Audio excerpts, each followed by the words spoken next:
이사야 58장 9절로부터 12절까지의 말씀입니다. 다 찾으신 줄 알고 우리 한 절씩 교독하시고요. 마지막 절은 같이 합독하도록 하겠습니다. 네가 부를 때에는 나 여호와가 응답하겠고 네가 부르짖을 때에는 말하기를 내가 여기 있다리라. 만일 내가 너희 중에서 멍에와 손가락질과 허망한 말을 제하여 버리고 줄인 자에게 내 심정을 통하며 괴로워하는 자의 마음을 만족해 하면 내 빛이 흑암 중에서 발하여 내 어둠이 낮과 같이 될 것이며 나 여호와가 너를 항상 인도하여 마른 곳에서도 내 영혼을 만족해 하며 내 뼈를 건곤케 하리니 너는 물된 동산 같겠고 물이 끊어지지 아니하는 샘 같을 것이라. 내게서 날 자들이 오래 황폐된 곳들을 다시 세울 것이며 너는 역대에 파괴된 기초를 쌓으리니 너를 일컬어 무너진 데를 수보하는 자라 할 것이며 길을 수축하여 거할 것이 되게 하는 자라 하리라. 아멘. 오늘 저와 함께 우리 상고하실 이 말씀은 우리가 하나님의 인도하심을 받으라라고 하는 제목으로 우리가 말씀을 같이 상고하려고 합니다. 우리 제목만 하나님의 인도하심을 받으라. 우리 두 번만 시작. 하나님의 인도하심을 받으라. 하나님의 인도하심을 받으라. 우리가 하나님의 자녀인 것을 여러분들 믿으십니까? 네, 크게 안 하셔도 됩니다. 네. 우리가 하나님의 자녀가 되었다. 그래서 하나님의 인도를 받고 하나님의 사랑을 받는다는 것은 대단한 자랑이고 특권이 되어야 할 것입니다. 어떻게 우리가 하나님의 사랑을 받을 수 있었을까요?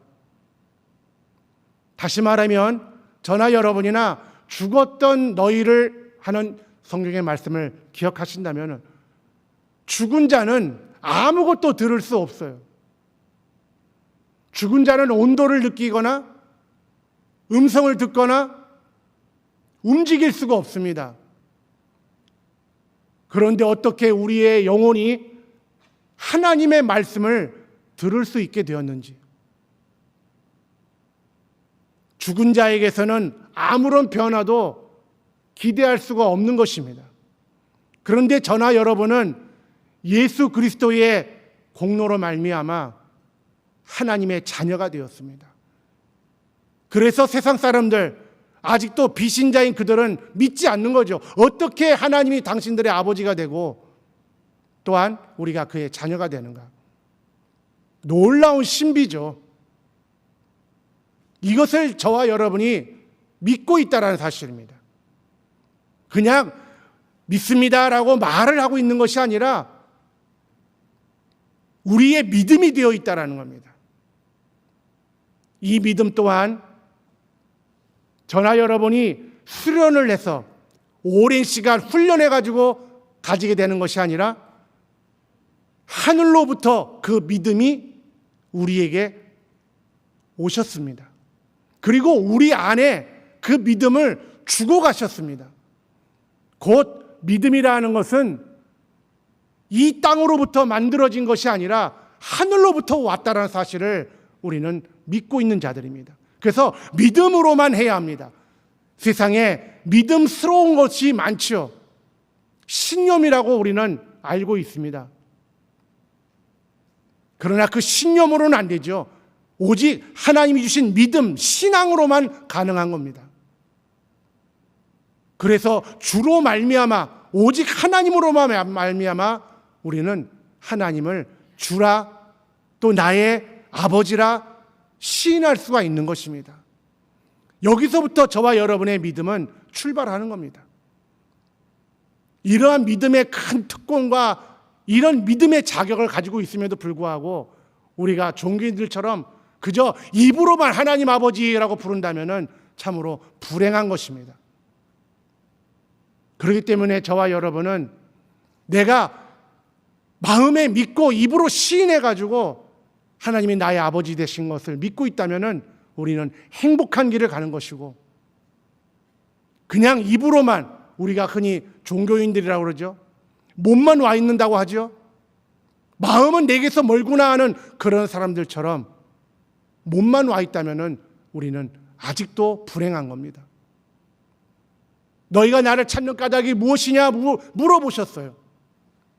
왜 찾아오느냐, 왜 나를 찾느냐 하실 때 예수께서 하신 말씀은 너희가 먹고 배부른 까닭에 나를 찾는 것이지, 육신적 먹고 배부름의 문제처럼 내가 왜 필요한지를 잘 알지 못한다면 너희는 내 옆에 있지 않을 것이다.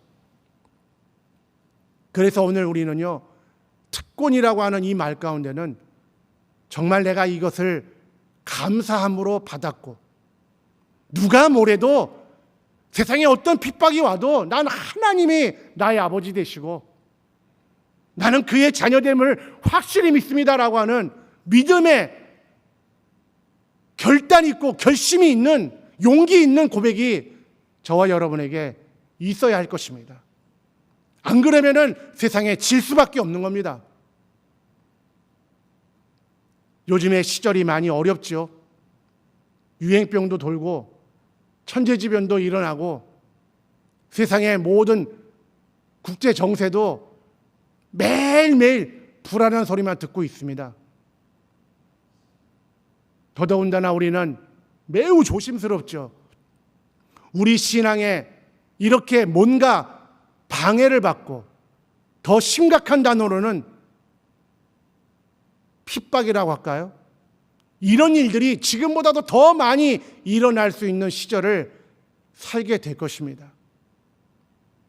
그때 여러분들이 하나님은 나의 아버지 되십니다, 그리고 나는 당신의 자녀입니다라고 하는 이 믿음의 고백, 그리고 이 담대함을 여러분이 갖지 아니하면은 우리의 신앙은 굴절되어질 것입니다. 베드로의 믿음이 대단한 것 같지만은 한 소녀의 질문 앞에 무참히 무너졌습니다. 저와 여러분은 지금 이 예배당에서 함께 예배드리며 믿음의 식구들만 있기 때문에 마음에 가슴 뛰고 걱정하고 염려하는 일이 없겠죠. 그러나 우리는요, 참으로 하나님의 우리를 지키신다라고 하는 것이 오늘 이 교회 안에서 예배 드릴 때만을 생각하지 마시고, 이 예배가 끝나고 돌아가셔서 한 주간을 사시는 동안에 정말 하나님의 인도하심을 여러분이 받으시기를 예수 이름으로 축원합니다. 그리고 그의 자녀되었다는 사실을 담대하게 세상 앞에 나타내실 수 있기를 예수 이름으로 축원합니다. 조금 전에도 말씀드린 것처럼 바로 성경 안에는요, 수많은 하나님과 우리와의 관계, 실패한 자와 성공한 자, 불행한 자와 행복한 자의 모습들, 이런 풍부한 사례나 약속들이 많이 담겨져 있습니다. 그래서 우리는 성경을 통하여 인생을 바라보고 나를 바라보는 거죠. 하나님은 때로는 뭐예요? 교회 부흥을 위하여 성령을 보여주실 때 어떻게 했나요? 기도하라! 기도하라고 가르쳐 주신 이후에 성령을 보내셨어요. 모든 성경 안에는 또 수많은 역사들이 있죠. 거긴 전쟁도 많이 나옵니다. 이 전쟁 중 우리가 전쟁이란 표현은 위협이죠. 그렇게 생각하는 분도 있겠지만은 아닌 분도 계실 줄 압니다. 나라가 혹시나 우리를 통제하나? 그래서 교회에서 우리의 출입에 좀 더 편리하고 빠르게 신분을 이렇게, 우리가 옛날 교족부를 갖고 있는 것처럼 이 QR코드를 좀 도입할 때에 사람들이 야 이거 666 아니야? 이거 나라가 우리를 통제하는 거 아니야? 여러분, 어떻게 보면요, 여기다가 이름표 달고 다니는 시절이 온다면 어떡하시겠습니까? 나는 예수 믿는 사람이고 어느 교회에 나는 목사요, 집사요 하고 이름표를 달고 다니면 여러분 감추시겠습니까? 나라가 알까 봐, 나를 잡아갈까 봐, 나를 핍박할까 봐. 어떤 의미로 보면요, 우리는 핍박을 받는 게 당연한 겁니다. 전쟁이요, 하도 안 하다 보니까 지금 종전된 줄 압니다. 휴전 중이죠.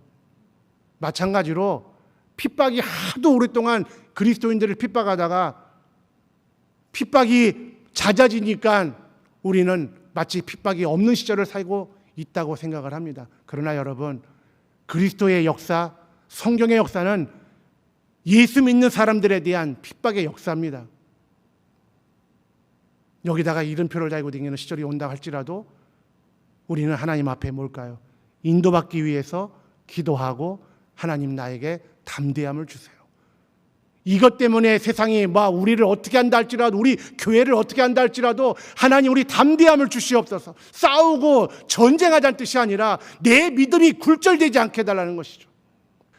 하나님은 기도의 응답의 결과를 통해서 비를 내려주실 때도 그렇게 역사하셨죠. 또한 사람들이 뭔가 어떤 결과를 얻을 때도 우리로 말하면 한자리가 비었죠. 주여, 하나님 아버지, 오늘 이 두 사람 중에 누구를 당신의 사람으로 선택해야 됩니까? 하고 기도하고 제비를 뽑아서 제자를 충원한 사건도 있습니다. 항상 성경은 뭐냐? 하나님의 인도를 받으려 했다는 거죠. 모든 생로병사, 빈부귀천, 남녀노소, 희노애락의 모든 삶의 순간순간마다 성경에 나와 있는 역사들은 끊임없이 하나님의 인도를 받으려고 해왔다는 겁니다. 우리 한번 요 구절만 같이 한번 읽어드려 볼까요? 자, 시작. 그런데도 불구하고 사단은 하나님의 사람들이 하나님의 인도하심을 참으로 진지하게 받아들일 때 일어날 일들에 대하여 두려워하고 있는 것이다. 누가 두려워한다고요? 사단이 두려워합니다. 뭘 두려워해요? 우리가 하나님의 인도하심을 어느 시점, 어떤 사건, 어디에 있어도 하나님의 인도를 진지하게 받아들이게 되면 어떤 결과가 있다는 사실을 알고 있는 영적 존재, 이 세상의 임금이고 거짓말의 압이고 사망의 근원되는 그 역사는 저와 여러분을 뭐예요? 방해하고 있는 겁니다. 참으로 하나님의 인도를 진지하게 고민하고 겉으로만 고백하는 것이 아니라 아름답게 꾸며진 무덤 같은 그런 우리의 모습이 아니라 진실로 우리 안에 그리스도가 계시고, 그래서 정말 하나님 앞에 마음에 믿고 입으로 시인하는 그런 믿음의 역사가 저와 여러분에게 있어야 될 것입니다. 사람들은 항상 인도받기를 원하죠. 왜 그럴까요? 왜 사람들은 인도받기를 원할까요? 우리가 세 번째 보시면은요, 사람들은 인도받으려고 자꾸 뭔가, 우리네 좀 우스운 표현이지만 아침에 집을 나서서 가다가 죽은 쥐를 봤습니다. 그럼 여러분 어떻게 하시나요? 그걸 보면 여러분 기분은 또 어떠신가요? 좋으신가요? 나쁘신가요? 문남 안 하죠. 저 같은 경우에도 차를 몰고 가다 보면은 길에 차도예요. 보신 분들은 알겠죠. 로드킬이라고 뭐 그런 걸 볼 때가 있어요. 그러면 껄껄껄하고 웃음이 나올까요? 저도 아유, 못 본 사람들은 뭐예요? 몰라도 된다고. 웃은 얘기지만 예전에 목사가 되기 전이죠. 어릴 때는 죽은 쥐 보면은 침 3번 받고 이 까치발이라고 하네요. 깨끗발로 이렇게 3번 띄고서 퇴 하고, 그래야 뭐가 없어요? 재수 없는 일이 지나갈 것이다. 그러니까 여러분들은 다 과학적으로 사셔서 그런지 모르지만 죽은 쥐 보고 그러면 그 굉장히 하루 안 좋죠, 기분이. 그러니까 어떻게든지 뭘 하려고 합니다. 왜요? 그것 때문에 혹시나 내 앞에 오늘 재수 없는 일이 있을까 봐. 여기 말한 대로 사람들은요, 점성술, 트럼프, 그 다음에 나뭇잎, 어떤 나무, 하다못해 오래 산 거북이, 또 아니면 무슨 어떤 점 비슷한 것들로 계속 뭐예요? 자기 자신의 불안함을 해결하고 싶은 거예요. 그것을 오늘 저는 불법적으로 인도받기에 관심을 갖는다는 거예요. 하나님의 인도하심이 있는데도 불구하고 어떤 의미로 보면은 우리 마음속에 이미 하나님의 인도를 받고자 하는 이 마음보다 불법적으로 인도받는 뭔가 세상의 미신과 같은 것들을, 여러분의 기분과 마음을 좌우지하는 이런 것들이 저나 여러분에게 혹시나 있지는 않을까요? 우리 두 번째 구절을 한번 읽어보겠습니다. 시작. 우리는 상담자를 의존하는 시대를 살고 있습니다. 이 말은 뭐냐? 저나 여러분이나 뭔가 이런 일이 있으면 아유 내가 오늘 이런 일이 있는데 막 기분이 안 좋아. 또 이것 때문에 내가 속상해. 여러분의 삶의 모든 모양이 있습니다. 어떤 내 개인의 건강부터 정신적인 거, 교육적인 거, 자녀를 낳는 거, 취업하는 거, 결혼하는 거. 우리는 잘 알죠. 어떤 교회보다도 영적인 걸 너무 잘 압니다. 여러분, 내 아들, 내 딸을 시집장가 보낼 때 어떤 집으로 시집 보내야 되고 어떤 집으로 장가가 갈까요? 결혼을 시킬까요? 우리는 알게 모르게 내력이라고 하는 말도 있겠죠. 그 집안에, 그 가정에 어떤 내력, 분위기 이런 것들을 봅니다. 보면서 나 홀로 결정하기 어려운 일들이 많죠.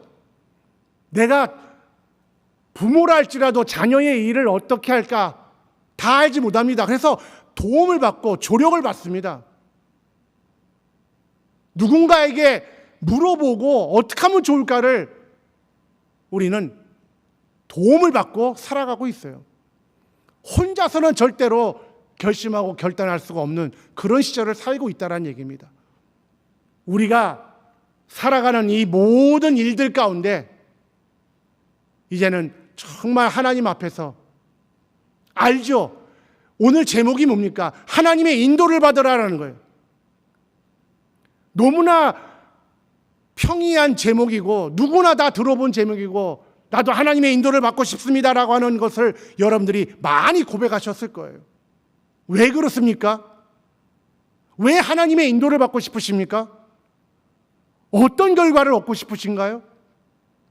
우리는 한마디로 하나님, 내가 하나님을 믿는데 잘 믿어서 하나님 계신 곳, 하나님 기뻐하는 믿음의 결과를 나 얻기를 원합니다. 그런데 조금 전에도 봤죠? 사단은, 이 세상의 임금은, 믿지 않는 사람들은, 우리의 이 믿음을 이해하지 못하는 환경은 우리를 매일 위협하고 우리를 감싸고 우리를 억압하죠.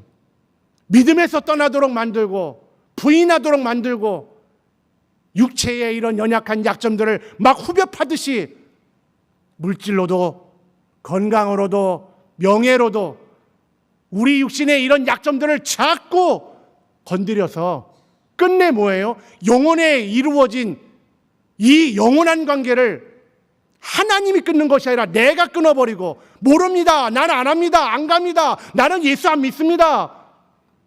더 나아가서 우리 마음에 갈등과 번민을 일으키죠. 하나님 믿는 게 바로 이런 건가? 믿는데 이거밖에 안 되나? 왜 이렇게 응답이 없지? 나 혼자 열심히 하는 거 아니야? 수많은 걱정과 염려를 저와 여러분의 마음속에 자꾸 집어넣고 그걸 보게 만들고 확실히 마음에 아닌가 보다. 이런 우리 마음에 스스로 하나님의 인도를 거절하게 만드는, 그래서 결국에는 뭐예요? 하나님과 상관없는 자의 인생을 살도록 이렇게 우리를 끌고 가는, 결국 이 끝에는요, 예수를 보내셨을 때도 그랬죠. 왜 예수를 보내셨을까요? 그것은 아무도 멸망하지 않기를 하나님은 알고 계셨기 때문입니다. 저나 여러분이나 아직 하나님이 말씀하시는 멸망을 보지 않았습니다. 조금 경험한 것이 뭐냐? 믿지 않고 죽은 영혼들에 대한 거, 분명히 하나님의 사랑을 받기에는 너무나 거리가 있다는 사실, 영광이 이르지 못하고 은혜가 이르지 못한다는, 생명이 저들을 역사하지 못한다는 결과를 우리는 봐온 교회입니다. 그래서 믿지 않은 결과가 무엇인가? 작은 분량, 작은 부분을 봤죠. 그래서 우리는요, 멸망을 온전히 보지 못했습니다. 하지만 하나님의 인도를 받지 못한 영혼의 결과는 어떻다는 것을 너무나 잘 알고 있죠. 우리는 그것을 피하려고 하는 겁니다. 하나님의 사랑을 받아야지 하는 긍정적인 표현도 똑같은 의미로 하나님 앞에 내가 성령으로 시작하였지만은 끝내 육체로 마칠까? 먹는 것 때문에, 체면 때문에, 물질 때문에, 사람 때문에 아무것도 끊을 수 없다라고 하셨던 주님의 말씀도 있지만은 전쟁도 무섭고요, 기근도 무섭고, 가난도 무섭고, 칼도 무섭고, 핍박도 무섭고, 다 무서움이죠.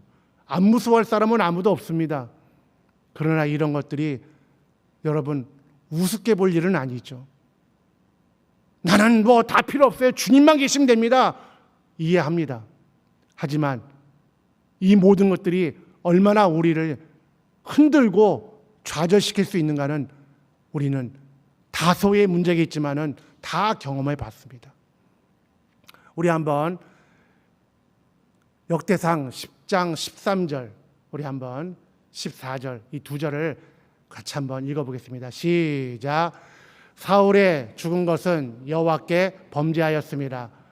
저가 여호와의 말씀을 지키지 아니하고 또 신접한 자에게로 가르치기를 청하고 여호와께 묻지 아니하였으므로 여호와께서 저를 죽이시고 그 나라를 이새의 아들 다윗에게 돌리셨더라. 큰 제목이 뭐냐? 사울이 불법적인 수단으로 인도를 구하였기 때문에 어떻게 됐어요?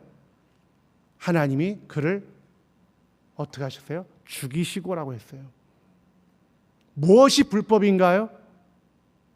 무엇이 불법이라고 나와 있나요? 14절에 여호와께 곧 하나님 앞에 묻지 않았더라는 거예요.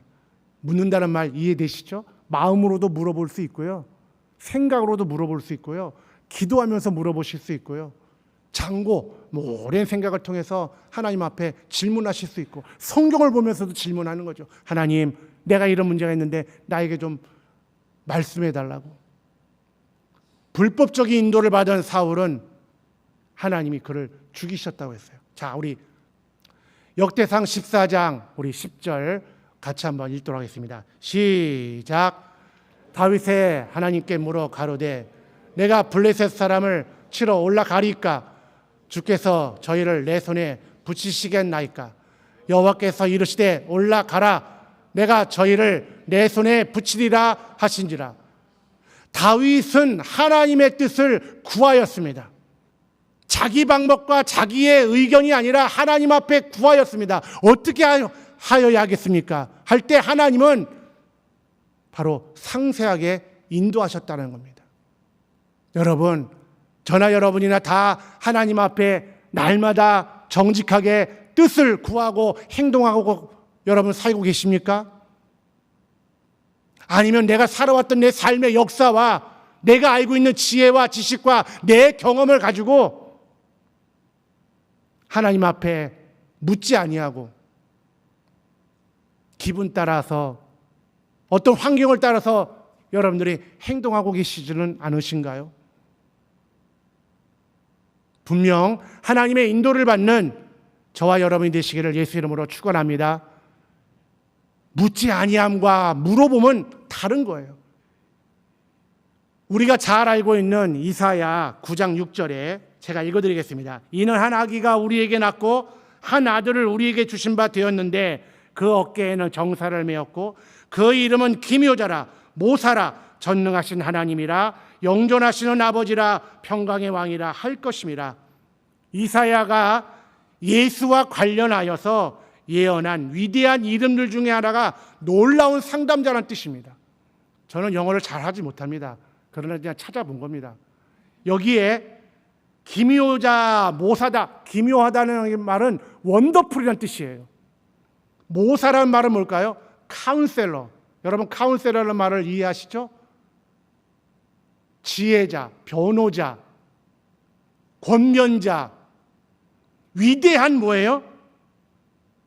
위대한 상담자, 권면자가 바로 예수 그리스도시다 이렇게 말하고 있습니다. 이사야가 이렇게 예언을 했다는 겁니다. 우리 한번 해볼까요? 네. 기묘자라 모사라. 자, 시작. 시작. 기묘자라 모사라. 그는 훌륭한 놀라운 상담자가 되고 계십니다.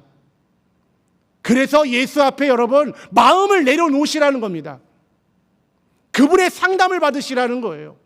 어떤 일이든 간에 내가 익숙한 일이라 할지라도 하나님 앞에 먼저 기도하라는 거예요. 우리에게도 가르쳐 주셨죠. 너희를 향하신 하나님의 뜻이 있다. 그 뜻이 뭐냐? 항상 기뻐하고 범사에 감사하고 쉬지 말고 기도해라. 자, 하나님의 뜻이 뭘까요? 저와 여러분에게 향하신 하나님의 뜻이 무엇일까요? 항상 기뻐하세요. 항상 기뻐하시라고 성경이 우리에게 알려주고 계세요. 슬퍼도 기뻐하세요. 어려움을 당해도 기뻐하세요. 범사에 감사하라고 그랬죠? 감사하시기 바랍니다. 감사하시기를 예수 이름으로 축원합니다. 안 감사한 일이 많지만 감사하시라고요. 그리고 쉬지 말고 기도하라고 하셨어요. 이보다 더 우리를 위한 상담의 내용이 있을까요? 결과가 있을까요? 그런데 우리는 자꾸 이유를 찾고 불편한 이유와 환경과 이런 것들만을 자꾸 드러내죠. 기뻐해야 할 이유를 말하기보단 안 기쁜 이유를 말하는데 더 마음이 행복하고 달콤하고 달달하죠. 우리 세상 말로 뒷담화라고 합니다. 아, 저분은 참 열심히 합니다. 이 이야기보다 저 사람 원래 알고 보면 그 사람이 아니야. 비난하고 질투하고 모함하고 루머를 만들고 그런 일이 더 재밌거든요. 세상도요. 음모, 비하인드 스토리 이런 말이요. 굉장히 달콤하게 들립니다. 저 사람이 왜 이렇게 열심히 한 줄 알아? 다 다른 이유가 있는 거야. 이 말이요. 솔깃하죠, 막. 여러분, 하나님이 우리에게 사랑 주시는 이유가 또 다른 이유가 있을까요? 우리가 세상이 말하는 뭔가 뒷담화스러운 다른 이야기가 있을까요? 하나님 우리 이용해 먹으려고 그러실까요? 교회가 여러분에게 사랑합니다, 사랑합니다 하고 하니까 아, 교회 다 이게 다 돈 때문에 그래. 돈을 부정하자는 것이 아닙니다. 새신자 오면은 잘해드리죠. 그랬더니 아, 이거 다 잘하는 거 다 돈 때문에 그래. 어느 일면 틀린 말이 아니죠. 그러나 돈 때문에 한다고 보는 그분 앞에 아무리 진심을 다해도 그렇게 보이지 않겠죠. 왜 그럴까요? 하나님의 인도하심을 받지 않기 때문에 그렇습니다. 그러면은 교회는요, 그냥 사람이 모인 것이고요. 헌금이 아니라 돈 내는 거고요. 전도가 아니라 사람 끌고 오는 것이고요. 교회가 거룩한 사업을 하고 있는 것이 아니라 그저 경영하는 거가 되는 겁니다. 우리요, 그렇지 않다라고 믿고 살았잖아요. 그러나 그 한 사람 때문에, 죄송합니다. 그 얘기 하지 않겠습니다. 이렇게 우리가, 아, 이건 아니구나. 하나님의 자리에 앉아있는 우상, 사람 우상, 이런 우상을 우리는 제거하고 다시 주여, 당신이 이 자리에 앉으십시오. 하나님 아버지 이 자리에 앉으시고 우리의 믿음이 지금까지 비록 인도자의 인도가 자신의 마음에 자신의 뜻대로 하였다는 것을 우리가 미처 보지 못했지만 이제 다시 우리는 제자의 눈에 비늘이 벗겨지듯 우리는 비늘을 벗습니다. 다시 당신을 바라봅니다. 있어야 할 분을 바라보고 들어야 할 소리를 듣고 우리가 해야 할 것, 지금까지도 열심으로 마음을 전심전력으로 하나님의 뜻대로 살겠노라고 달려왔던 대로 잠시 잠깐 주춤했지만은 또다시 궤도에 들어가서 또다시 우리가 달려가던 그 믿음의 궤도에 들어가서 우리가 달려왔던 속도만큼 달려가겠습니다.